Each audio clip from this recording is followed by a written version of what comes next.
Alhamdulillah kwa neema hii kubwa, mama wa mtoto wangu. Yoshe,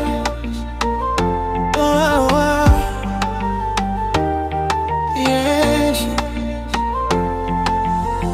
Nilikuona ukipitia maumivu mengi, lakini hukuwahi kulalamika mbele yangu. Ulibeba tumaini la familia yetu kwa moyo wa subira na upendo wa kweli. Usiku wa manane ulikosa usingizi, macho yako yamechoka, lakini bado unatabasamu. Nikajua kweli nimepata mwanamke wa thamani, aliyeletwa na Allah kwa ajili yangu.